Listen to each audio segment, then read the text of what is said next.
basically in those earlier chapters, he discusses the connection that the Noahide laws have historically to so many different cultures. And even though maybe it's not exactly, but close to or part of flowing out of Abrahamic principles. And so that's close enough. And basically, fundamentally, essentially, they're very much the same or very similar. And so that's a way, because it is important that a person should feel personally connected to their belief system. So, although I'm not saying necessarily that it's a requirement that someone be a traditionalist and find it in their roots necessarily. However, he does give us a kind of at least a partial historic connection for most people, certainly for Middle Eastern and Europeans through Islam, Christianity, and so on, to say that those religions came from, as we all know, Abrahamic belief, and therefore, in essence, it's really, close enough in that, or at least you could say the ancestors, were either taught these things, learned these things from Abraham's children, and then maybe just got a little confused, but the principles were there. That's kind of an approach he takes in earlier on in the book. For example, he even says about India that even Hinduism and in the East, Buddhism have certain elements of Abrahamic faith too. So in other words, why does he bother getting into that? I think it's for this reason, is to individualize, is to give people the ability to realize that they are connected to, Noahide belief. It's not exactly, but this is really, put it this way, it's basically what he's saying is this is what, these are the same principles, maybe a little confused, maybe they needed to be perfected, put it that way a little. Maybe they need to be further, it's kind of like maybe some type of a telescope, like a lens that has to be cleaned out, just not as lacking clarity or getting maybe mixed up with some other things, but nevertheless part of everyone's history. So anyway, that's just a segue from what we were talking about to where we are now, because it is important. And I think I get a sense from most people who are here that they are here because of that. In other words, that in this study here resonates with them the moral principles that they already know or learned in their home, or they already resonated with them because of their upbringing. And and so this isn't something foreign, this is something close. Does anyone agree with what I'm saying? Because I'm kind of speaking Yes. on your behalf right now. Yes. Okay. So a short point on this week's parsha before we continue. I mean, talk about a parsha that's, directed to the non-Jewish community. I mean, it brings up a lot of questions, just in regards to non-Jews' relationship with Israel, and also a prophet among the nations. And I guess it's, it could be also disappointing in terms of, is this it? I mean, is Bilam the prophet for the nations? And Rashi actually comments about that. He says something, to the effect of, why did God, bestow prophecy to Bilam? So he says, because the nations will come and say, you never gave us a prophet, that's why we haven't done better. And so God said, okay, I'm going to give you a prophet. And he does, and this prophet makes more trouble, a lot more trouble, makes things worse as opposed to making things better, to say the least. He gives them counsel to have their daughters act in a promiscuous manner in order to entice Israel. So, and he says, he continues Rashi to say that Bilam broke the fences, and basically meaning that in modern English, that means taboos. In other words, he broke down certain fences of certain, intolerable behavior. He opened up the door for that to be acceptable by his actions. And therefore, so basically, we have poor leadership. The nations have poor leadership at this time. There was Job, but he passed away. And now Bilam is a very, very poor example for the nations. So it's a little bit of a peculiar Rashi. I mean, the question I have is, so basically God, how can God, answer the argument to the nations? Nations come and say, you haven't given us a prophet, that's why we haven't done better. So he gives them a horrible prophet. So the excuse or the argument of the nation still stands. You gave them a lousy prophet. You can't find anybody better. It seems to be implying as if, well, first of all, we have to say, therefore, that Bilam could have been a very good prophet, but he went wrong. Otherwise, it's senseless. What's it, So, I think that it's obvious that Bilam was a very spiritual person, and he had some tendencies that he had the potential to be a very holy person. However, as our sages tell us, he was very arrogant and self-centered, but very spiritual. So unfortunately, if he would have corrected his character traits, the poor ones, he could have been a great prophet, maybe greater than Moses, because look, he was a great prophet and he was a horrible person. So just think if he would have corrected those things. Because otherwise Rashi's, the God's argument makes no sense. Unless you say Bilam was a person who had the potential to be a terrific prophet and a terrific example, and then basically saying, but look, he has certain tendencies that we find that were common in Gentile culture, and he fell prey to those. And you have to say something like that, because otherwise, there's no answer to the argument of the nation. Certainly still stands. It's not answered. And really, to a certain degree, it does still stand, because at the end of the day, they still have no example. You can say that God did what he could, but look what this non-Jew looked at his behavior. But still, what about, people who had a potential to, if there was a better example, to do better? They never had. So it's a very unfortunate.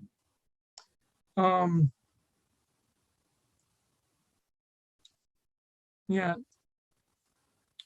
So I guess you could say, for one thing, I think there's a lot of lessons to be learned from Bilam. The dangers of greed and the dangers of selfishness and arrogance. Basically, those are his character traits. If he wouldn't have been so arrogant and greedy, then he may have, humbled himself before Moses and became a student and became a totally different person. But instead, he used his powers to, make money, basically. So, and we also see he had a terrible hatred of the Jewish people for some reason. It's also never fully explained why, unless it's jealousy. Again, that's part of his arrogance. So these are things that every human being has to stay away from. As we said last week, the laws given to the nations are rational in nature. And certainly all these poor character traits, the fact that a person has to stay far away, this all comes from the realm of reason. So I don't really have any answers as far as the whole Bilam chapter as it relates to the non-Jewish world, except that obviously he's not an example. And whatever was attempted through the point that our sages make through Bilam was a failure. I mean, basically that's what we're saying, is that he, being a leader and an example, failed. So therefore, I guess you could say what we're left with is following Moses' prophecy in a certain way, and maybe that's better. In other words, what I'm saying is we're left with the nations having to follow Israel as their prophets and leaders, and maybe that's not bad. Maybe that's a good thing. So, okay. So let's go back to our study now. Page 147, beginning of section C, chapter 6. The content of the 7 Noahide laws. The striking quantitative difference between the 7 Noahide laws and the 613 laws given to the Jewish people is particularly explicable as follows. So he's going to give an explanation why to the nations it apparently or ostensibly they have only 7, and the children of Israel have 613. What a wide difference. Seems really extreme in terms of the difference in the quantity of commandments. So he's going to explain it's not quite as that. So the 7 Noahide laws are general laws. The 613 commandments given to Jews very often include specific but related commandments. So in other words, for example, the prohibition of idolatry in the 7 Noahide laws. Within Jewish law, there's scores of laws that are involved with idolatry. So, there's the prohibition of prostrating yourself, building an idol, owning an idol, bringing sacrifices to an idol. But for the Noahide, it's within the purview of the prohibition of idolatry. It's all included in that one statement. While to the children of Israel, they're broken up into separate ones, which also seems to imply a kind of license again for there to be a more rational application for the nations to engage in their laws from the get-go. And the reason I say that is because if I say there's a prohibition against idolatry, and there's all the details is details, well, how do I know all these details? Where does details come? Well, you have to use your common sense. Whatever is included in idolatry is forbidden. So you have to use your mind. So why Jews not smart enough? They can't use their mind? No, but there seems to be the laws to Israel given differently, where they're in a way of accept the yoke, no questions. You do this, you do this, you do this, you do this. It's given on a level above reason more, it flows from the acceptance of the yoke in heaven of heaven without question. While to the nations, there's an allowance for them to, be themselves more and to operate within the level of reason from the beginning. This may be a little bit complicated to understand, but the Torah to the children of Israel given in a fashion in which the starting point is above reason. And then reason is used to operate within the structure. But the first initial point isn't reason. I mean, the proof is all the different laws that don't make rational sense. Again, like the red heifer from the other week. Now, within the red heifer law, there may be things about measurements, there may be certain aspects that do make rational sense, but the underlying law doesn't. And so, interestingly enough, how does last week's parsha begin? It says, this is the statutes of the Torah. And then it starts talking about a red heifer. What does that teach us? The whole Torah is that way. In other words, the Torah to the children of Israel is a Torah that's like a red heifer. All laws begin from above reason.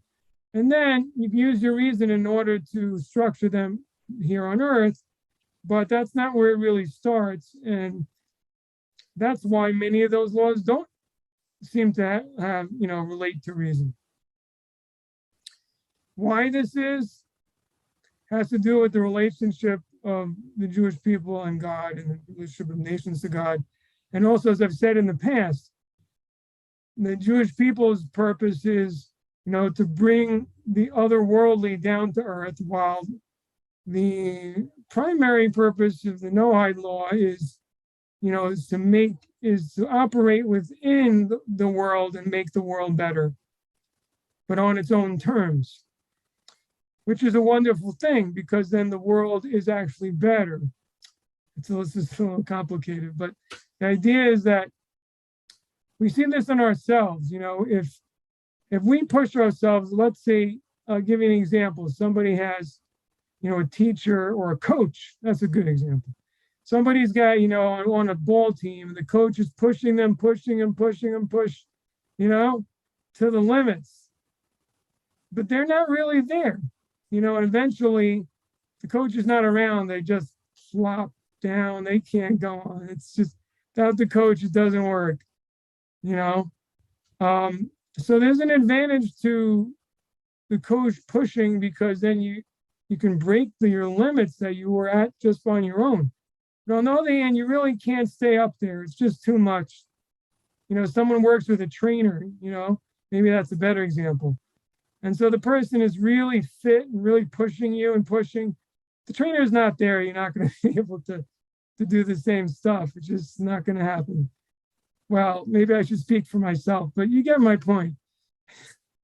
So the idea is that the Jewish people are constantly operating that way. They're operating like in the desert. God is constantly leading them. And they're kind of operating on a level above their ability all the time. If you think about it, you'll see that it's the case. While the nations are asked to operate within their ability.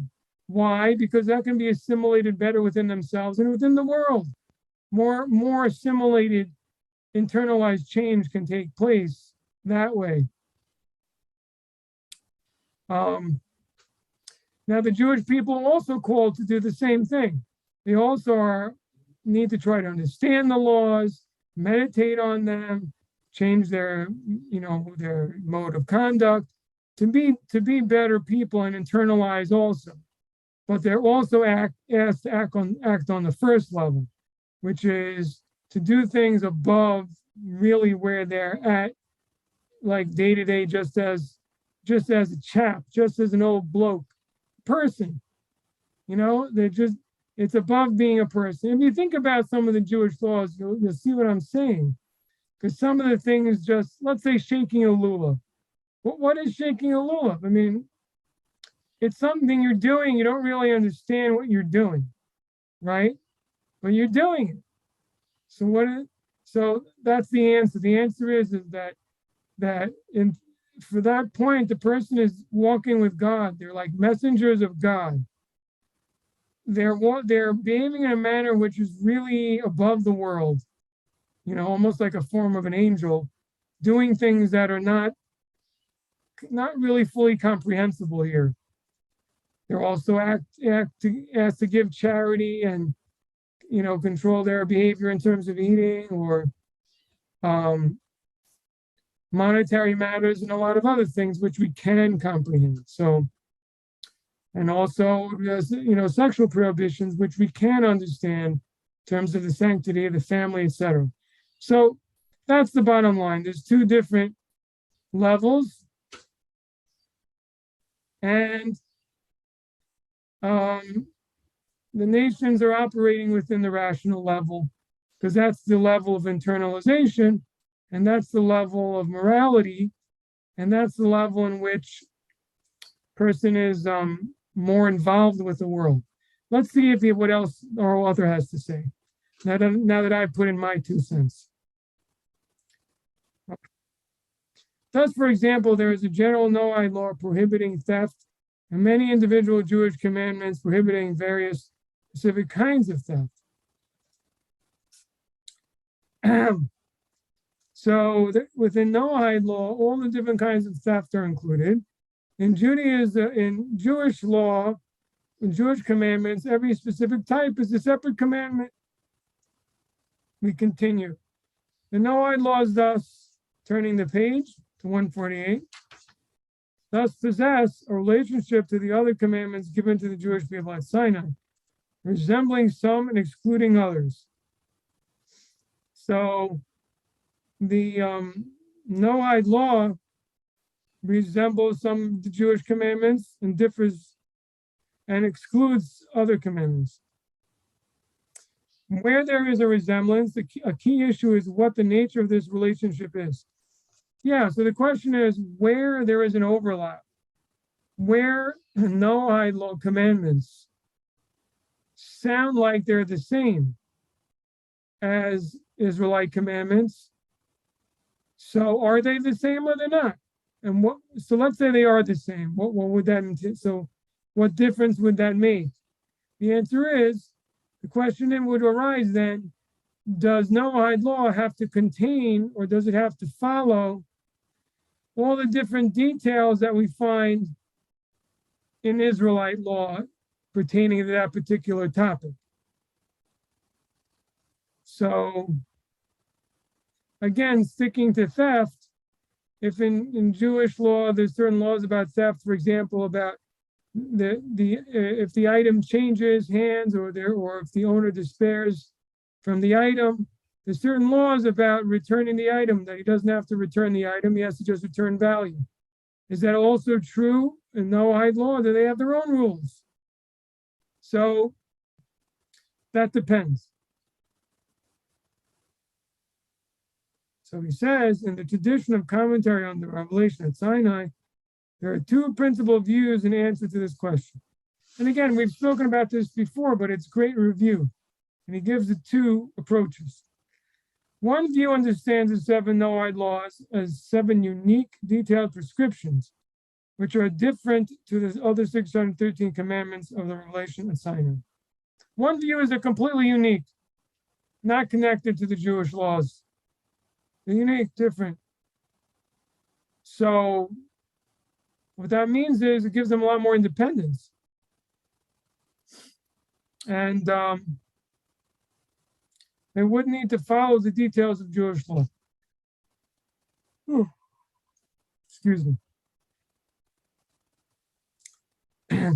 They may overlap with, but do not necessarily wholly incorporate numbers of those other commandments that are incorporated in Israelite law. Thus, the Noahide that law of theft has a unique set of features, taking in some and distinguishing itself from other aspects of the related Jewish commandments. It, like all the 7 Noahide laws, has a contour and categories of its own. So in other words, first of all, this has a very big effect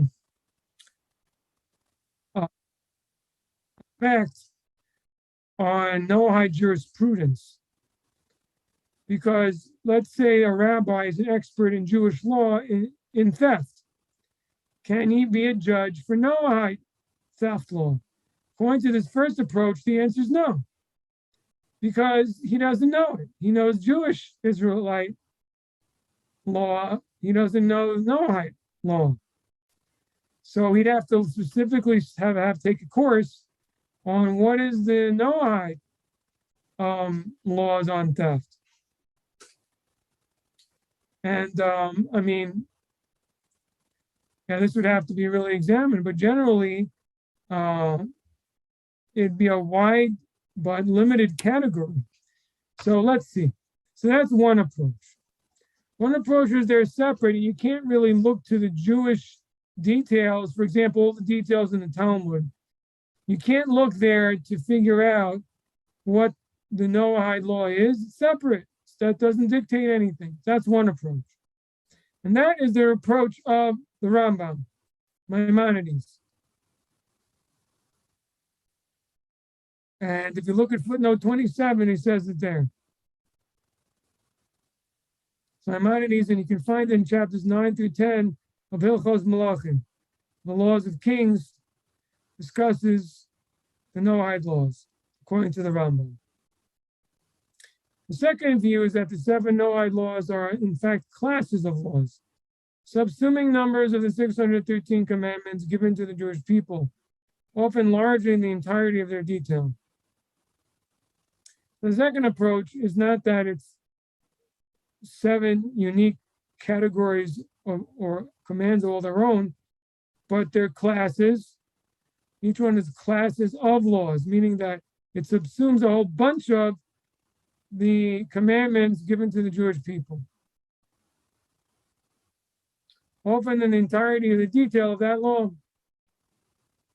The first view accordingly states a smaller number of requirements of it and a more minimal standard for Noahide law. And second sets out more requirements and a more maximal standard for Noahide law. And understand, according to the first view, Noahide law is more limited, more general, more baseline. According to the second, a lot more details are included in that, and it's much more expansive. While they differ over the baseline and the bar of Noahide obligation, both views agree that Noahide observance can proceed beyond the baseline. So in other words, even according to Maimonides, you're permitted to go beyond the baseline Noahide law as well. You just don't have to. Look at footnote 28. This view is expressed openly in the Sefer HaChinuch, the book of education. That's a literal meaning. Or the book of instruction, maybe. Mitzvah 416, where the Minchas Chinuch notes its opposition to the view of the Rambam. So there, the commentary on the Sefer HaChinuch points out that the Sefer HaChinuch differs from the Rambam's view. Rabbi Moshe Wiener has subsequently pointed out to me that the Ramban writes similarly in his commentary. So Nachmanides also disagrees with the Rambam and follows the approach in the Sefer HaMitzvos of the Rambam, the end of Shoresh 14. He also differs with the Rambam and says that they are classes and subsume many different commandments. This approach is also broadly followed by Rabbi Yonason Steif in his Kuntres Dinei Bnei Noach, in his short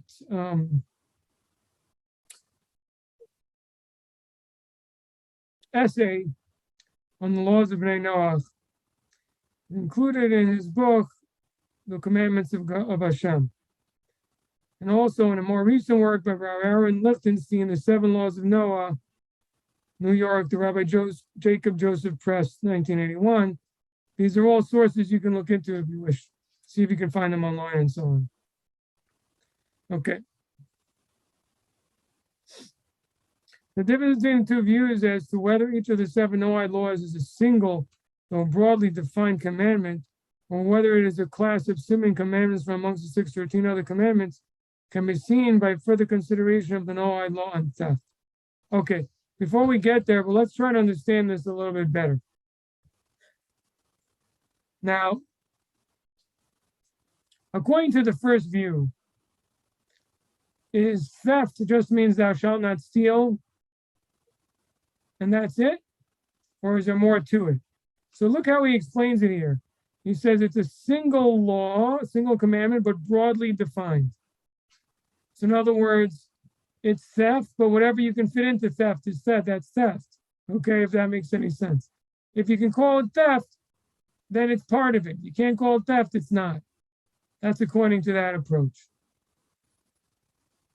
According to the other approach, It may be much broader, but in any event, it goes according to whatever there is in the halacha, that expands upon theft is included.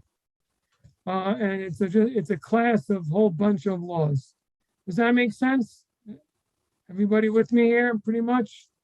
It's a little nuanced distinction here, but one law, it says do not steal, and then we just have to understand, based on the plain meaning of the words do not steal, what's included in stealing?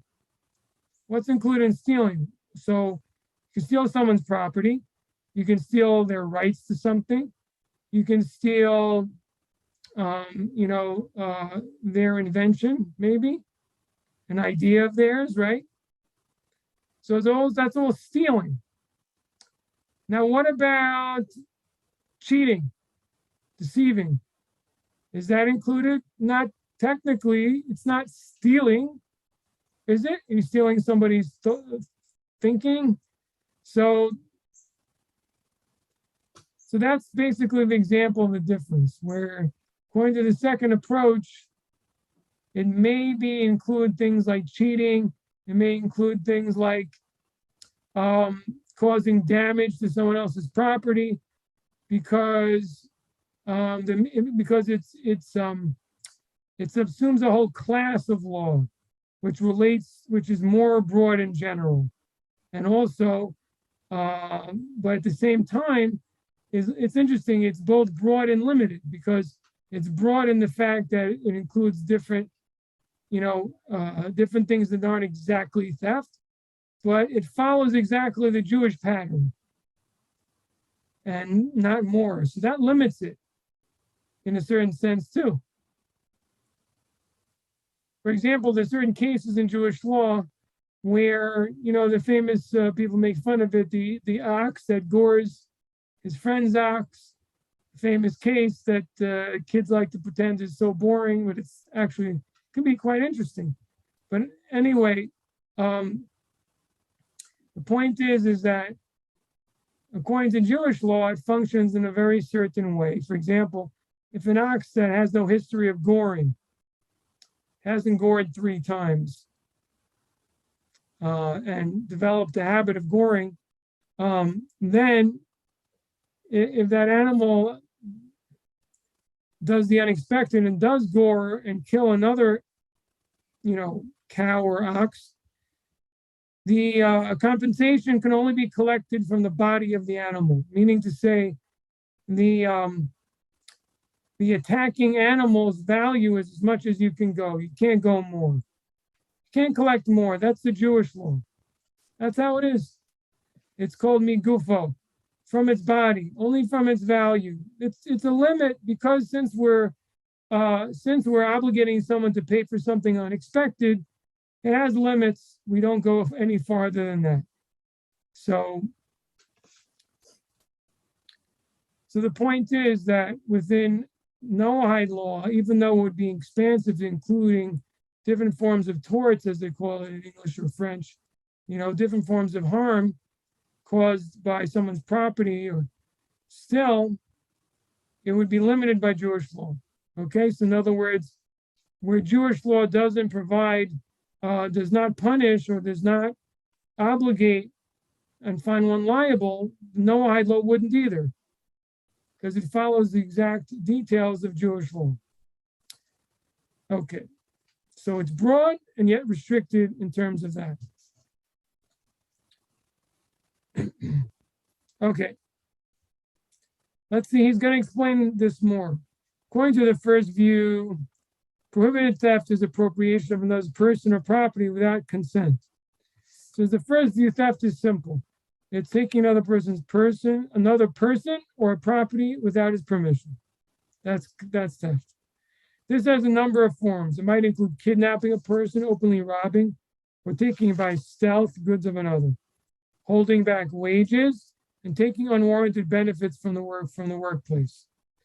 Okay, so that's interesting. I wouldn't have necessarily thought holding back wages because it's something owed. He's saying that's considered theft. I wouldn't necessarily have thought that. But he says yes, even according to the first approach, the Rambam's approach. Now, and it also includes in theft taking unwarranted benefits from the workplace. So we have quite a few categories here. Now, a number of the Jewish commandments cover these details individually and separately. So even according to the first approach, you're still encompassing a lot of different Jewish commandments and laws. According to this view, the Noahide law of theft specifies from amongst these, and their aspects, only those which share a limited common factor, directly taking something from a person who's entitled to it without that person's consent. So that's how he defines theft. Taking something from a person who's entitled to it without that person's consent is theft. Anything that fits that category is theft. So in other words, we break down theft to its bare bones conceptualization and include everything in that could fit in that. All right, so that's according to the approach that Noahide law is unique.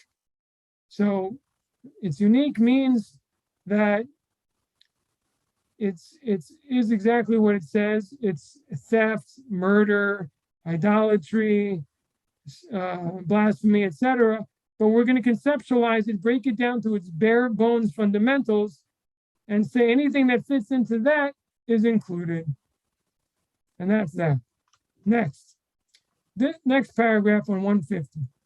This concept, however, would not include liability for a variety of damages out in Jewish law, such as those caused by one's livestock to another. It's exactly what I was talking about. Harm caused by your property or livestock would not be included. For this is not a direct deprivation of another by oneself, but only a contributory negligence in failing to guard one's livestock. Concept would also not include a prohibition of coveting or desiring one's neighbor's property, since that is not an act of theft, but only an attitude which can lead to theft. It would similarly not include a prohibition on taking interest, since that is something done voluntarily by lender and borrower, even though it is a deprivation to the borrower. And similarly, it does not include a prohibition on price hiking, charging an unfair price, since this is done through the mechanism of supply and demand in the course of commercial exchange, which is not like ordinary stealing. And maybe you could say there's almost an element of consent there. Okay, let me stop here. Any questions?